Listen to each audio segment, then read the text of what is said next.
गण्डकी प्रदेश तथा हामी गण्डकी प्रदेश भलिबल टिम समर्थकको लागि अति नै खुसीको खबर रहेको छ। भिडियो अन्तिमसम्म हेर्नुहोला। नेपालको राष्ट्रिय खेल भलिबल अनि नेपालको सबैभन्दा धेरै समर्थक भएको टिम गण्डकी प्रदेश हो। गण्डकी प्रदेश भलिबल टिम अब बन्द प्रशिक्षणमा बस्ने भएको छ। यही वैशाख 18 गतेदेखि 22 गतेसम्म पोखरामा सञ्चालन हुन गइरहेको प्रथम लायन्स कप 2082 अन्तर्राष्ट्रिय भलिबल प्रतियोगितामा गण्डकी प्रदेश पनि सहभागिता जनाउँदैछ।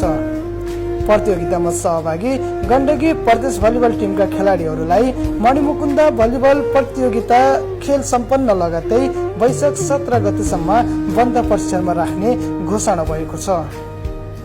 बन्द प्रशिक्षणमा लाग्ने सम्पूर्ण खर्च गण्डकी प्रदेश भलिबल टिमलाई अत्यन्तै साथ सपोर्ट माया सहयोग गर्नुहुने गण्डकी प्रदेश भलिबल संघका सल्लाहकार सङ्जा घर भई हाल अमेरिका निवासी समाजसेवी व्यक्तित्व राजु केसी, पर्वत घर भई हङकङ बसोबास गर्दै आउनुभएका समाजसेवी आदरणीय व्यक्तित्व विष्णु ठुलो गुरुङ, पोखरा घर भई युके लन्डनमा बसोबास गर्दै आइराख्नुभएका समाजसेवी व्यक्तित्व लेख गुरुङ 3 जना एकबद्ध रही प्रशिक्षणमा लाग्ने सम्पूर्ण खर्चको जिम्मेवारी लिने निर्णय गर्नुभएको छ।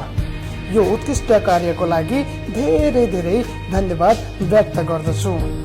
साथै यस प्रतियोगितामा सहभागी गण्डकी प्रदेश भलिबल टिमका खेलाडीहरूलाई अझ मजबुत बनाउनको लागि साथ सपोर्ट माया हौसला बढाउनको निमित्त देश तथा विदेशमा रहनुभएका सम्पूर्ण खेलप्रेमी दर्शक महानुभावहरूलाई आफ्नो सो इच्छाले नैतिक, भौतिक तथा आर्थिक रूपमा सहयोग गर्न चाहनुहुन्छ भने कमेन्ट मार्फत अर्थात् गण्डकी प्रदेश भलिबल ग्रुपका एडमिन ज्यूहरूसँग सम्पर्क गर्न सक्नुहुनेछ।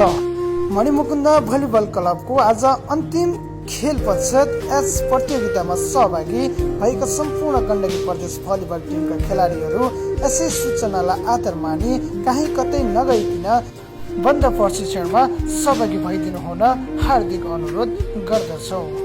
जय देश, जय भलिबल। अन्ततः गण्डकी प्रदेशले जितेको छ। 11-15 मा निकै राम्रो प्रदर्शन गर्दै